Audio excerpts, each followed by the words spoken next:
Suresh Nayak कोल्हारी ji, Shri Uday Kumar Shetty ji, Shrimati Sumitra Nayak ji, Shri Narayan Ganesh ji, Shri Ravindra pi ji,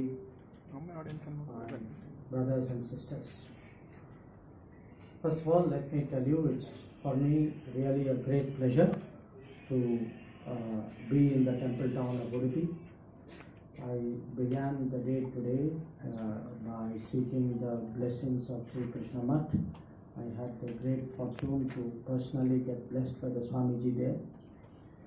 And I spent the morning in the Mahe Manipal, the university here, which is world famous. So for me, the opportunity to meet all of you is something which is very valuable, very important. I just want to say, nowadays you don't need the phone number of the embassy. Nowadays people reach you by Twitter. So since Sushmaji started this great tradition, so wherever we get day or night a Twitter request or a reach out, we today, I think it is today the defining stamp of the Modi Sarkar, that wherever Indians are, whatever the situation, we are there for you. But when I was coming here today, I asked myself, okay, what is it I can talk to you about, which will be relevant, which will be interesting for you, which will be topical for you.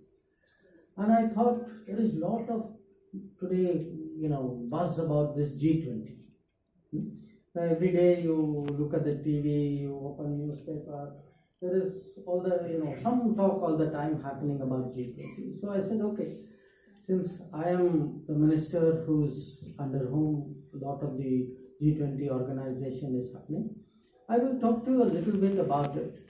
But using the G20, I also want today to explain a little bit how under the leadership of Prime Minister Modi, we are getting a very, very, I would say, different image in the world. Our not just an image, but our position in the world, our profile in the world is very much stronger. So this is what I would like to talk to you about. Now, G20 it will take place throughout this year and will be organized in 59 cities of India. That itself is a very unique thing, because all the countries who have organized G20 before have mainly done it in their capital cities, maybe one or two other cities. But very, very early on, Prime Minister told us, he said, no, I want every state, every union territory, every region to have some G20 event, something associated with G20. And the reason for that is something which all of you should know. We don't look at G20 as a program or, as something which is, I would say, like a post which India is occupying for 1 year. We want to use G20 so that the people of the world, the most influential people of the world, will have an opportunity to see all regions and parts of India. And this is what Prime Minister said, make the world ready for India. The world will be ready for India when they come to India, see different cities of India, experience the warmth and the affection and the hospitality of India, and see the culture of India. And that is what we are trying to do. At the same time, we also want to make India ready for the world. And by that, I mean, we are today the 5th largest economy in the world. We are going up very rapidly. Our influence is growing, our weight in the world is growing. But we have a lot of possibilities in the world. We can see the world can become a workplace for our young people, for our skill and talent. It is today our exports have reached record heights under the Modi Sarkar. So how do we make India ready for the world so that the more we deal with the world, the faster India can progress? So this making the world ready for India and making India ready for the world is the logic of what we are trying to do for the G20. Now, it is not just our turn to be G20 president. Yes, of course it is our turn. But you must also understand, we are taking over the G20 presidency at a time of very great responsibility. Very great responsibility in the world. And there are 4 or 5 important reasons for that. One, today, after the COVID pandemic, the global economy is in a very difficult situation. More than 1/3 of the countries of the world are unable to meet their debt obligations. They have gone to the IMF for some kind of assistance. The supply chains of the world are disrupted. What was considered like very smooth working of the global economy, that is no longer true, and everybody is feeling it. Secondly, we are in a technology age, and there are big opportunities in technology, there are big challenges in technology. The opportunities of technology, each one of you is seeing every day, because I saw you all hold up something. So we all today live for screen time. So that is, but look at our everyday life. See the digital delivery. Today, you will hear people talk of this yojana, that yojana, Awas yojana, Garib Kalyan yojana, you have Saubhagya, you have Jandhan yojana, you have Mudra. How is this happening? And how is this happening on the scale of hundreds of millions of beneficiaries? I don't know, some of you saw yesterday Prime Minister speak at India Today. Yes. He just mentioned briefly, he spoke about many things, saying many of the beneficiaries of these schemes, they can be the size of a country. Actually, they are even bigger than that. Today, if you see Anna Yojana, Pradhan Mantri Garib Kalyan Anna Yojana, beneficiaries of Anna Yojana are more than the population of North America and Europe put together. They are 80 crore people. Beneficiaries of Garib Kalyan Yojana, people who get money in their bank account, more than the population of Europe. The number of people who have benefited from Awas Yojana, who own their homes today, they are today 3 crore houses, means roughly 15 crore people, because about 5 people in a family. That is more than the population of Japan. If you look at Ujjwala, which replacing with the gas, with firewood with gas cylinder, it is 8 crore people, more than the population of Japan. So the scale of change which is taking place, this is the good side of technology. But along with that comes the difficulties. There is data, there is data privacy. People know more about you than you do. Every time you go on the phone and do something, you are sending to the rest of the world. So data privacy, data security, sometimes it is national security, that you have to protect even our critical infrastructure from cyber attacks. So COVID has created a big responsibility. Technology has created both opportunity and challenges. Then the Ukraine conflict. The Ukraine conflict today has created big issues for the whole world in terms of the petrol price, in terms of the food price, in terms of fertilizer availability. Now, we are, I must tell you very frankly, we are among the better countries because Prime Minister had a very clear vision from the start and very strong directions to me that whatever happens, Jaishankarji, put the Indian consumer first, stand up to any pressure, make sure that oil flows, make sure that fertilizer comes, so that the Indian public, the interest of the Indian public is not sacrificed to what is happening in another region. But please understand, not every country is as strong as we are. And not every country has a Modi.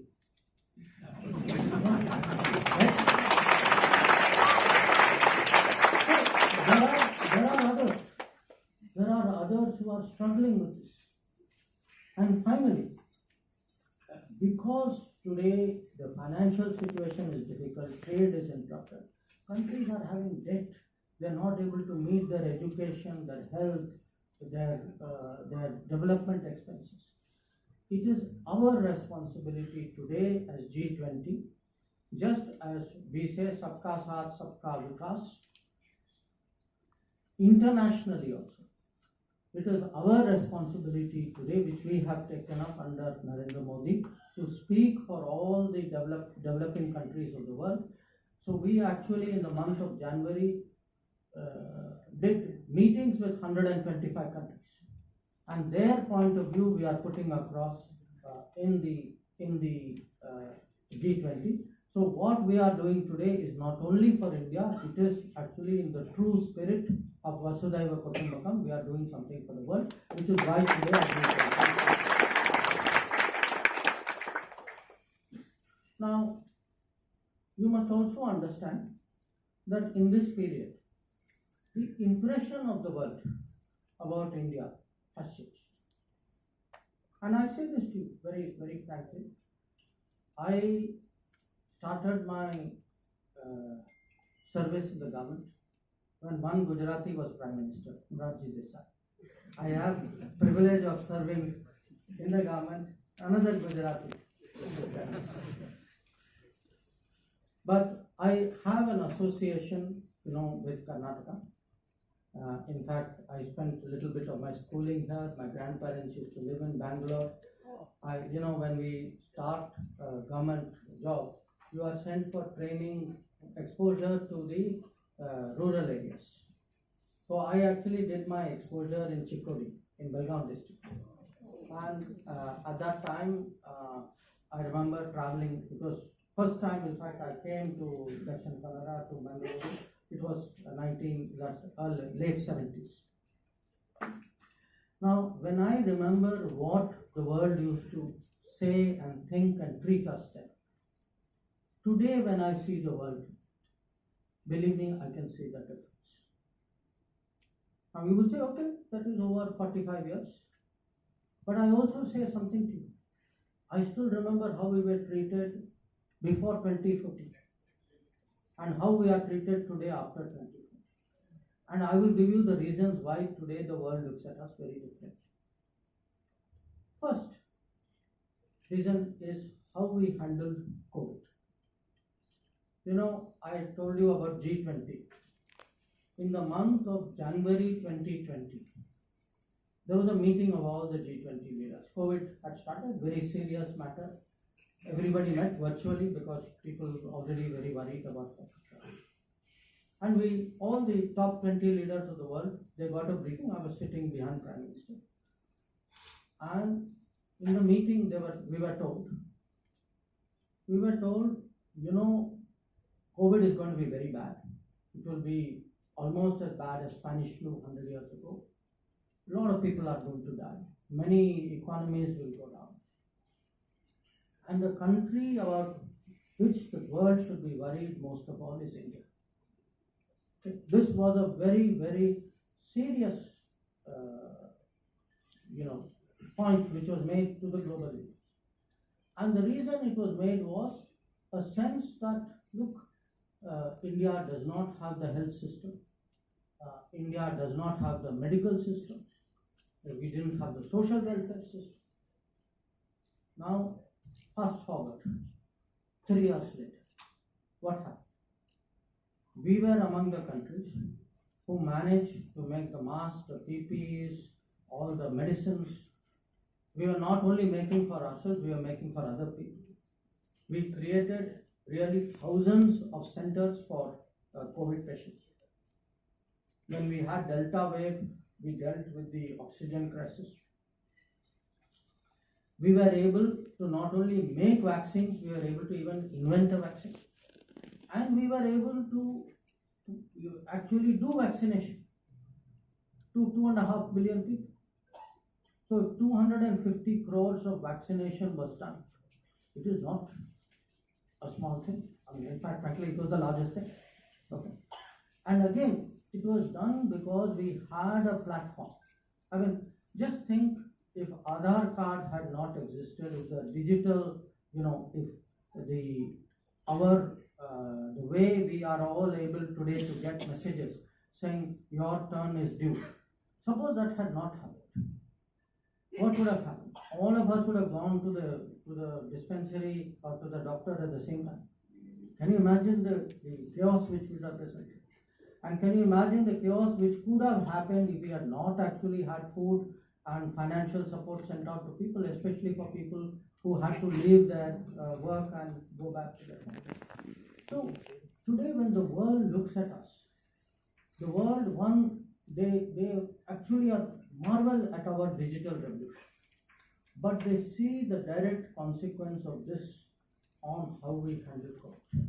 We are seen today as not only, people used to say as back office of the world.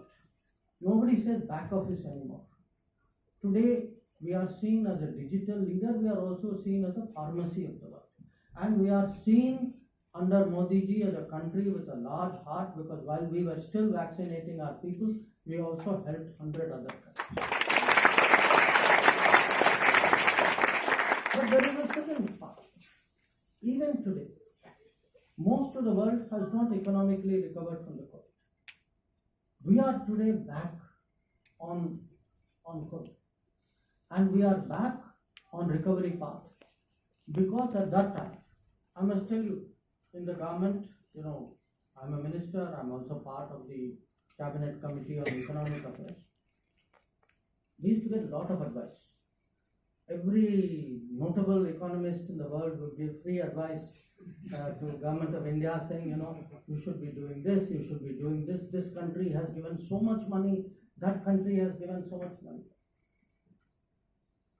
Prime Minister listened to everybody very patiently and then said, look, I am going to put money where the money will reach the people.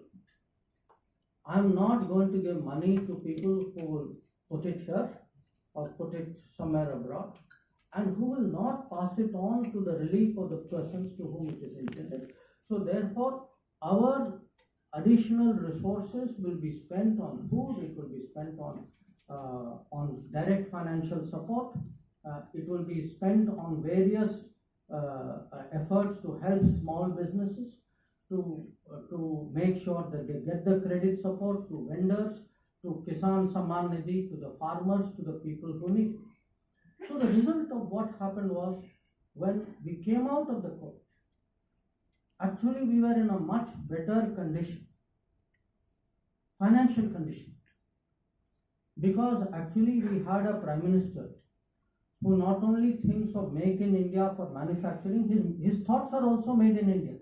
Okay? You have to understand, make in India for him is actually to think through the conditions of India, the problems of India, and find the solutions. And that actually today has helped us to recover in a way in which the rest of the world is very impressed. I'll give you a third reason why the world looks at us. During COVID, many of our countrymen and women were left abroad.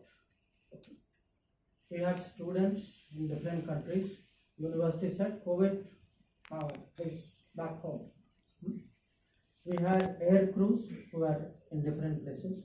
We had people who worked in shipping lines. The ship said, okay, now you're off your turn. Your duty is over, so now you please get off the ship and your problem to find your way home. We had workers in the Gulf. We had professionals. We had families, one family member is here, one family member is here. We had tourists. When lockdown happened, many people were left abroad. Okay. Now, we were one of the few countries who made every effort to get every one of our citizens who wanted to come back to India. And very rightly, it was called Vande Bharat. Because for us, especially in the foreign ministry, because we were very deeply involved in that, it was like a moral, I would say, not even duty, it was like a mission, that we had to make sure that all our people, wherever they were, had to be brought back. But under Modi ji, this is not a one-time initiative. You saw another example of this during the Ukraine conflict, when the fighting started. We had at that time almost 20, there were totally 20,000 students. Some of them had managed to leave by that time, but most of them were caught in the fighting. Now, very, very few countries actually made an effort. The Americans did not send planes to bring the people. China did not send planes to bring the people. We were one of the few. And the scale of what we did. I had other foreign ministers. One of them was actually visiting me from one of the G20 countries. And he was very proudly telling me that, I had the first plane going. It was very difficult. Then I actually had one more plane going. Then he asked me, how many planes did you have? I said I had 90 planes. And after that we spoke about something else. So why I say this to you is, even, we had a terrible tragedy in Ukraine. There was a young boy from Karnataka who lost his life. But even on that, and I remember at that time Bamaji calling me, and family naturally wanted his mortal remains back. Prime Minister is very clear that somehow, I don't care what you people do, you have to get that person's mortal remains back. We moved heaven and earth, we managed. But I say that to you as an indication today, a country that looks after its people, a country which will do whatever is required for the benefit of its people, that country is respected by other people. So when people today come to India, foreigners come to India, in their mind, okay, this country is recovering, this country has dealt with the COVID, this country knows how to look after itself. But they also see, okay, what is this country doing with the rest of the world? They see today an India that is creating new institutions. During the Paris climate conference, we actually created something called the International Solar Alliance. More than 100 countries today are members of it, and it is one of the reasons why solar energy has caught on so much in the world. We also shape the international agenda. Terrorism is a very, very big problem. But because mainly it is countries like us or some African countries who are affected by terrorism, most of the developed world, frankly, will not, if something happened to them, they would take it up to there. Something bigger happened in our part of the world, they would, be sort of very dismissive of it. Today we have put terrorism on the map of the world. The financial pressures on terrorists, the listing in the UN of terrorists, the delegitimization of terrorism itself. All of this today actually has had an impact. And of course, impact is most of all in our neighborhood. So, the point I'm making is what we have done, the choices we have made, the initiatives we have taken. Even when it comes to our own interests, we had two big challenges with two neighbors.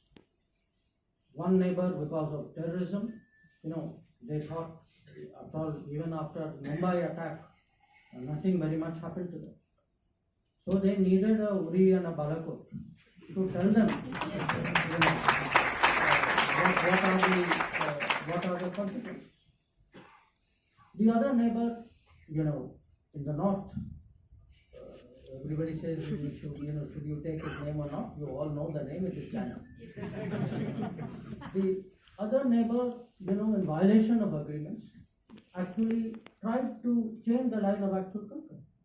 And again, even in the middle of COVID, there was no hesitation in sending our troops up there in very, very large numbers to confront them and to ensure that,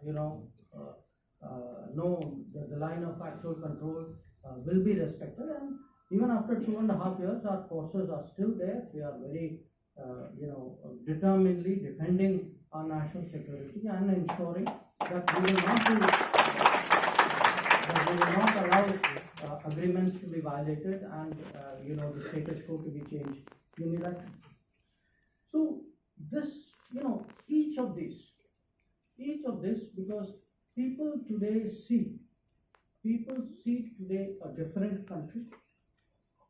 They see, in a way, a civilization that is once again rising up, which is expressing itself in different ways, which is talking its language, which is putting forward its practices. International Day of Yoga is a very good example, which today is showing that even in technology, it will be a leader, it will be an inventor, it will be a deployer, it will not just be a backroom. A very independent country, which on tough decisions of the world is willing to pursue its own course on what is good for the world and what is good for itself. So this is the way they would see us. So how should we present ourselves today to the world? Because that is actually, it's an issue at the G20, it's an issue beyond the G20. I would sort of put this in three broad baskets. One, I think it's important today to present an India that is more Bharat. An India that is more Bharat. What do I mean by that? I mean that our history, our traditions, our cultures, they must be part of our personality.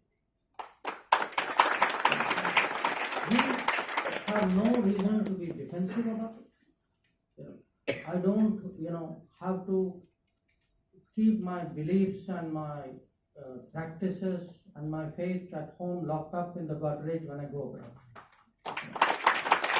I am as entitled as anybody else to express my personality, my collective personality on the world stage, and I must compete for the global narrative, because the global narrative over the last 300 years has been largely shaped by Western countries.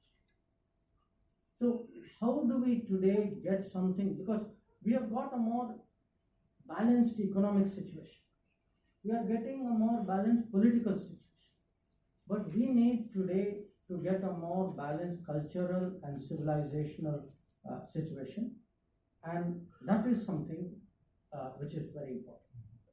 Now, this sometimes can be, as I said, can be a matter of culture, celebration of yoga.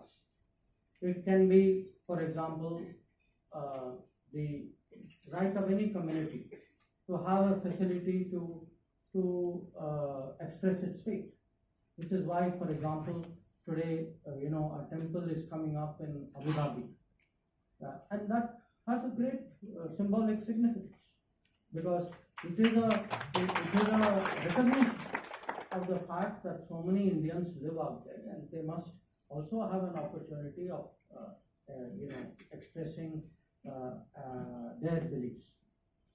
But an India that is more Bharat has to be more Atmanirbhar. And Atmanirbhar not only in economic terms. As I said, ultimately Atmanirbhar has to be in a mindset. Even make in India. So for when you look at the political debates which are going on in the country, there are people in politics who attack Make in India, who will praise China, who will say, oh, what a fantastic country, their manufacturing is number one, etc. No, Make in India, that share, it's a fraud share, your co-vaccine will never work. So they will run down what is happening in India. In fact, sometimes when they attack Made in India, I don't know, they are attacking Make in India goods or Make in India politics. So the point is that how do we become self-reliant, how do we become self-confident, how do we take pride in what we are doing. That is when India becomes more.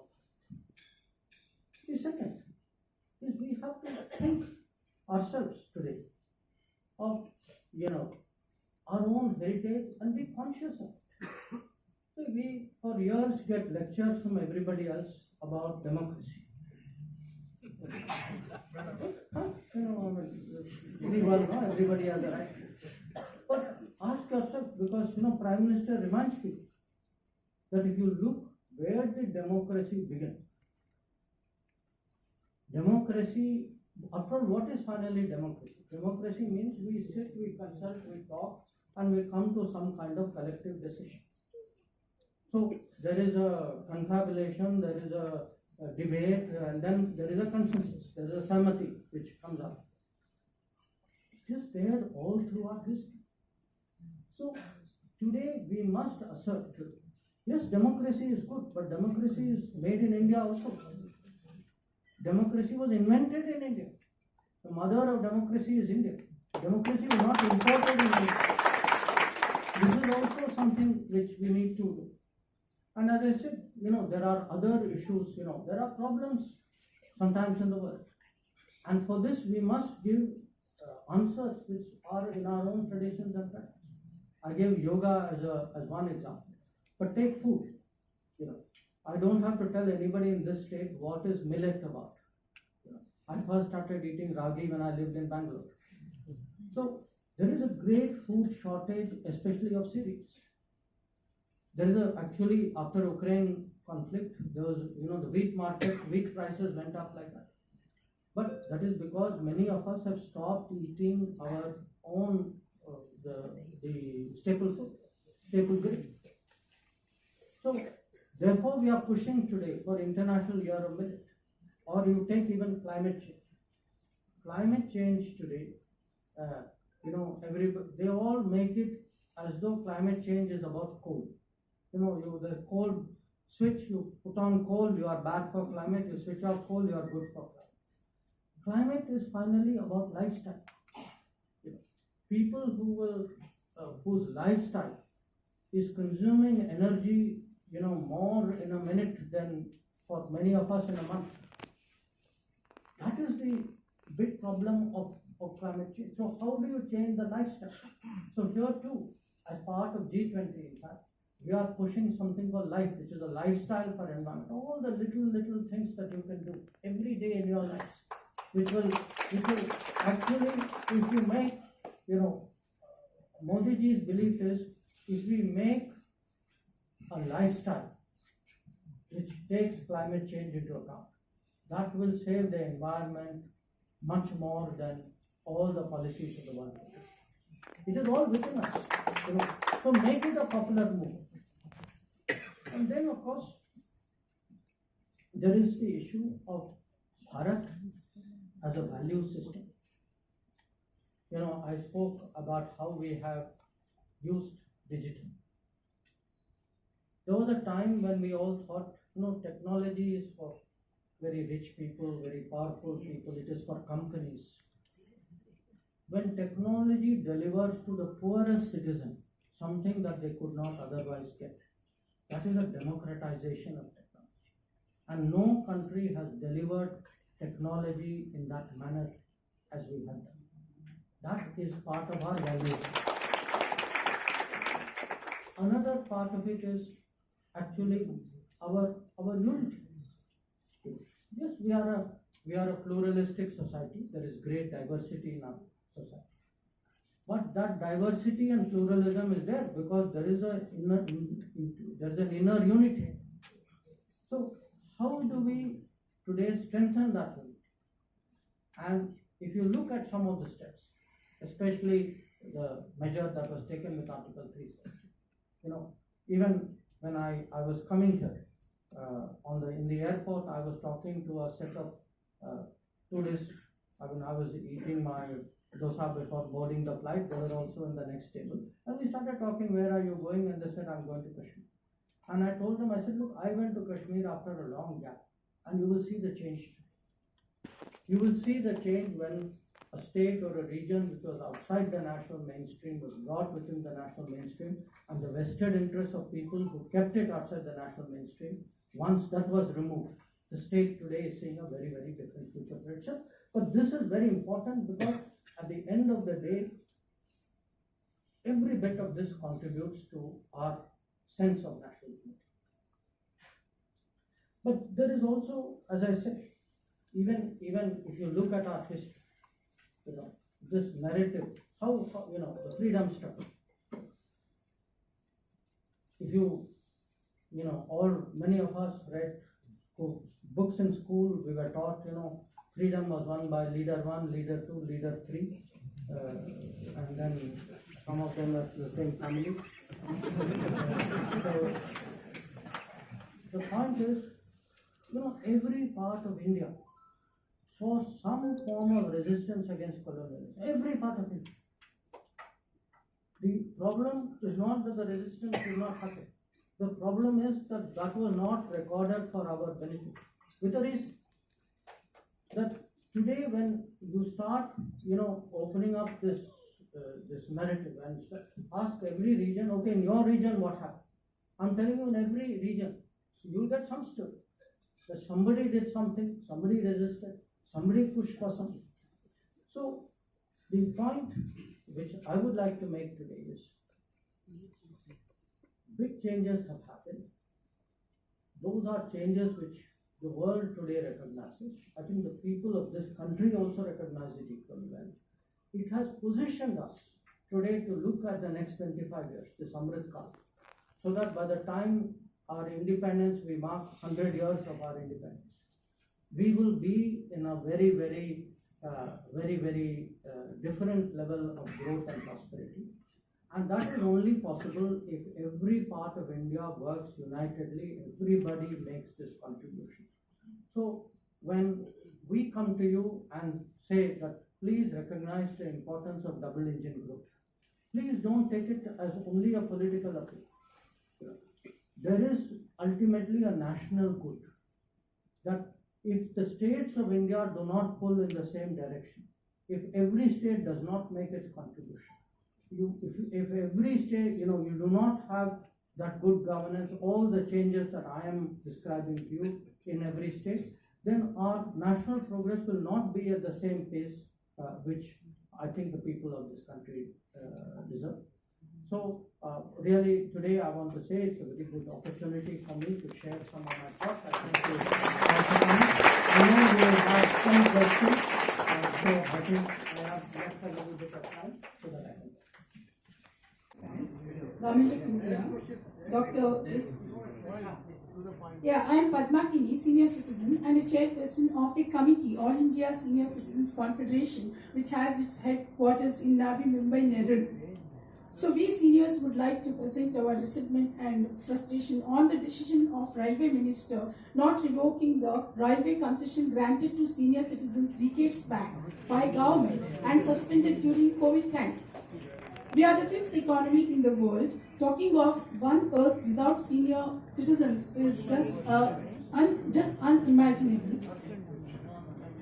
So 1 minute, sir. In a very big white board of this government, we feel that there is a small black dot because I take it. 14.5 crores of seniors. No, I get it. So first of all, let me say I am also a senior citizen.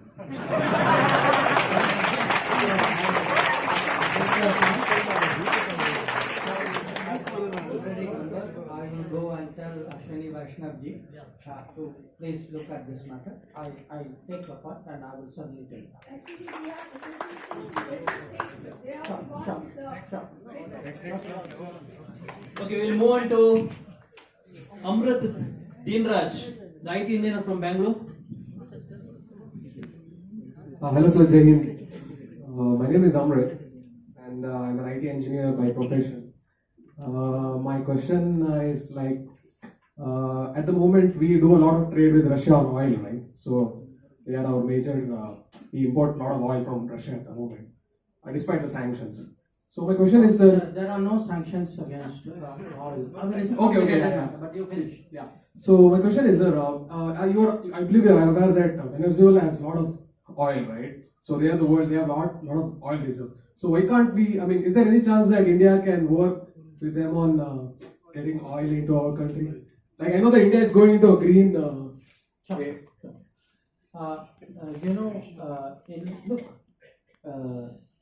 Everybody knows why it is important for us to import oil at the best possible rate. Huh? Because if there is one problem which will affect everything in our lives, it is the cost of oil. Because once oil goes up, it's not only your car or your two-wheeler whose running will become more expensive, it will, price of food will rise, price of services will rise. So it is a huge issue.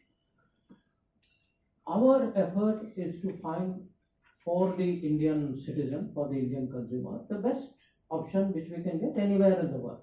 I repeatedly tell people, nobody tells an oil company saying go and buy Iranian oil, Russian oil, Venezuelan oil. Say go to the market, whatever the best deal you can get at any given time.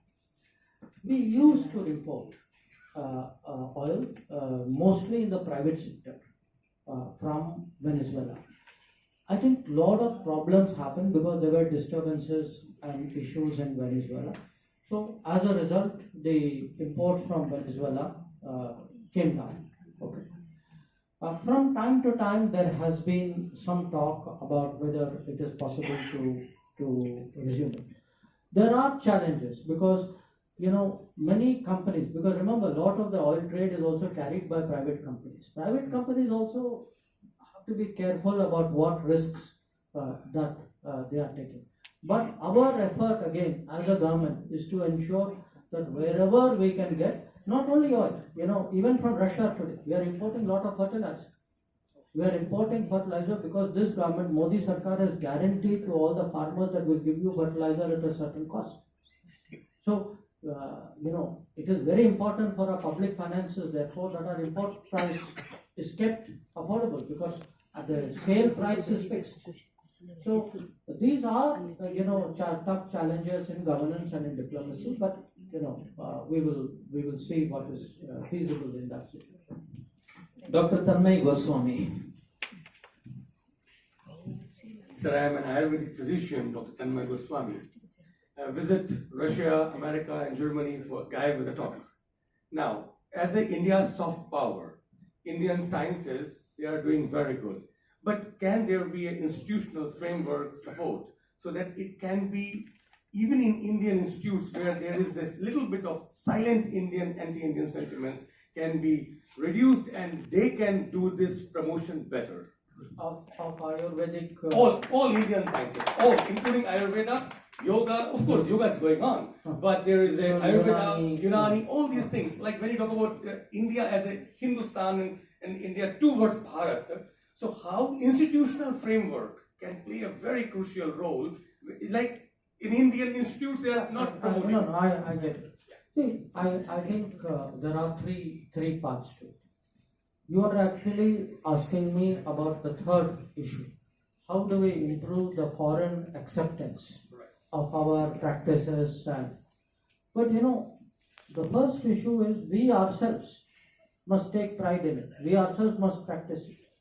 If in our own country, if the culture was not strong, if the sense of confidence in our own medical systems, medical heritage was not there, then how do we propagate it to other people? So the first, it starts at home, and I think at home it is changing. It is changing, and in fact during this COVID period, I can see the change both in India as well as abroad. I think a lot of people understood today that there are preventives, there are boosters, there are various ways. There's not a single way by which you handle something like a pandemic of that period. The second is also, frankly, a degree of work that is required. Because if I look at some other traditional medicine systems, many of the other traditional medicine systems have, in a sense, appear to have modernized in a certain way. So, what is today regarded as medicine versus what is regarded as a wellness product, as something which is given as a sort of additive, that is a big debate which is going on. I think we need to do some work there, but certainly the fact that there is today a Ministry of Ayush, that the totality of Indian traditional knowledge and medicine of all forms are being advanced is pointer of the direction in which we are going. Kavya Subramanya Iyer from Tirunelveli.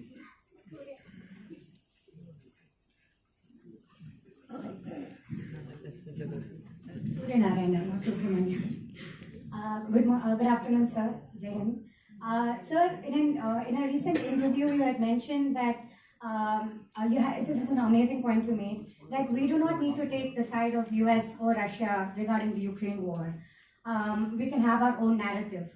So, how is this narrative being strengthened with respect to our issues with China in the east and our friendly neighbor Pakistan in the west and terrorist activities there, and also the internal issues that are happening like the Khalistani movement and all? How is this narrative being strengthened right now? What is the foreign policy doing? The Subramaniam confusion was natural because I am the Subramaniam. So, the building narratives is a very important point, very important part of any activity, political activity at home or international activity abroad. When you referred to that, my saying that I have my own point of view, I was trying to say, because I was at some place in Europe and they were saying, but you are taking that side, America says this, Russia says this, you have to. They were in a sense pressurizing me to take one side among two people. Now, my point was, look, I'm a big country today. I'm 1/6 of I'm the biggest country in the world today. As the biggest country, I'm entitled to have my view, and you have to sit and listen to me also. I don't have to agree or disagree with you. So that was the point I made. So your question is actually a very fundamental question on everything that is important for us. We have to have a narrative. You spoke about the Khalistan issue. We have, frankly, we have problems on this issue. We have problems with Canada a lot. We've had problems with UK. Even when I met my Australian counterpart recently, we discussed there were some activities in Australia. See, in many of these countries, they make it out as though, this is a freedom of speech issue. So our narrative is, look, freedom of speech is very good. We also have freedom of speech. In fact, we have the most freedom of speech and we have the most speech also. So, but the point is, don't allow people to misuse your freedom of speech. So, if in the name of freedom of speech, you incite people, you get them to justify violent activities. In the case of Canada, all of you remember, there was actually Air India aircraft which was bombed. So, that is not justified by freedom of speech. So somewhere, you have to take a balanced view even of any right. With every right, there's a responsibility, there's an obligation that comes. So we have to put our narrative across. Same thing with, with Pakistan. I can tell you there were decades when we would struggle even to convince people to call it terrorist. For them it is, this is, we know from 1947 you've been having problems, yes, this problem continues, so we are busy doing other things, So it was made out as though this is very natural. Now, we would keep telling them, saying, okay, imagine if your neighbor sent people at night across your borders to attack you. Imagine if your parliament was attacked, if your hotel was attacked, if your markets were bombed. Would you then say, yes, just a minor disagreement with the neighbor? You would not. So how do we, put this across? This is the responsibility we have to do this. As I said, we need ourselves confidence. We have to be, we need that leadership which says, no, go out there, do it. Thank God we have that kind of leadership today. We need also we need to tell people that on certain things there will be consequences if you do it. Not just say, sometimes demonstrate consequences. So that is how you build a narrative, and I think with a lot of these issues, it will take time. I mean, life is not easy. I mean, let me tell you one thing, just like changing the country is not easy, but changing the country can be done if everybody is willing to be a participant in that change. Same thing, the rise of India is not guaranteed. The rise of India will happen only if that 140 crore Indians who are also working to change India are equally determined to see that there is a rise of India.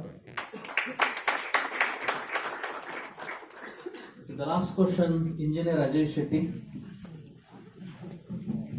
Namaste, my name is Ajay Shetty. I'm in the construction and hospitality sector. The question that I would like to ask you today is, when would you expect our country to be the permanent member in the United Nations Security Council, which will make it a more representative body? Thank you.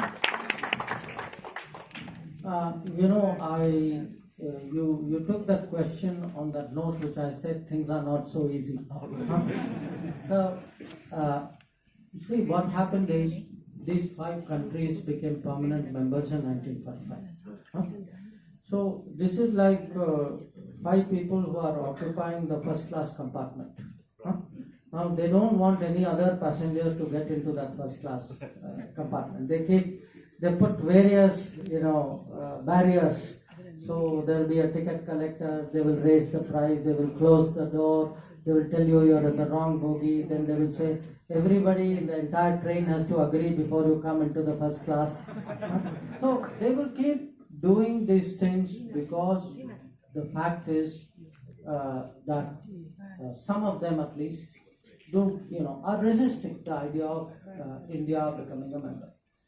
That said, I can again see over a period of years that the support for us in the UN is picking up more and more. Today, if you ask roughly 195 countries in the world, I'm very sure, very, very large number, I'm talking very high double digits percentage, will actually say, yes, we think India should be in.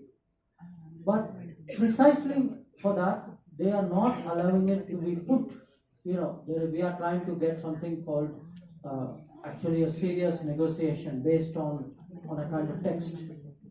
Now they are delaying that because once you start negotiating, then you will bring it to some kind of conclusion.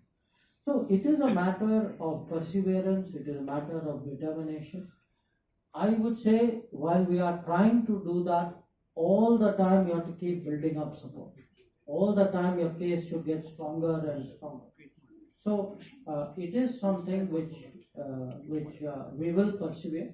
I am confident one day it will happen. Certain things cannot be denied. You cannot, the largest country in the world, which is today the 5th, I think very soon by the end of the decade would be 3rd, which is contributing so much to the job, which is today, whether it is pharmacy of the world, we will be in a sense the part of the knowledge drivers and the inventors of the world.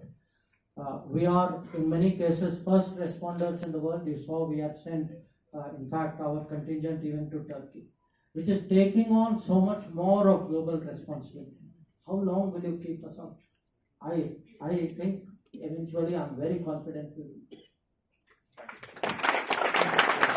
So my question as being a youth of this country to you, sir, is that many of the students, the youth, as I have observed, is that they have been addicted to social media, and especially they have curbed their talent, and they are not, much open to the social affairs, participating in the social affairs and the political activities. So what is your suggestion for the youth to participate in social activities and political affairs, sir? I began by saying I'm a senior citizen. Now you are asking me, saying give advice to the youth. So you are really challenging me today. Look, I think social media is there to stay. Okay. For people to say you are spending too much time on social media, that's a choice which people make. over a period of time, it's very fascinating. I would confess, even older people get hooked to social media. But over a period of time, it will level out. People will understand that there are other things to do. Yes, there will be cases of people who may not. I accept that. But I was recently on a panel. It was a very strange panel, but a very interesting panel. Kevin Peterson, this cricket guy. He and the former British Prime Minister Tony Blair, three of us were on a panel. And this issue actually came up, that social media, not so much you're spending so much time. They raised a different issue. Responsibility in a social media. Anybody can say anything in social media and you can get away with it. You can't say that in print. You can't say that on TV. But you can say it in social media. So there are challenges. Look, with everything new, there will be issues. No solution comes without some problem also with that solution. But at the end of the day, because of that, you should not disregard the solution. I mean, to me, it's not a question, is social media good or bad? Whatever my view, social media is there. And to be very honest, I don't mind the social media. I have a lot of followers. So I would say, people need to be individually responsible. Society cannot make you behave better than you want to behave yourself.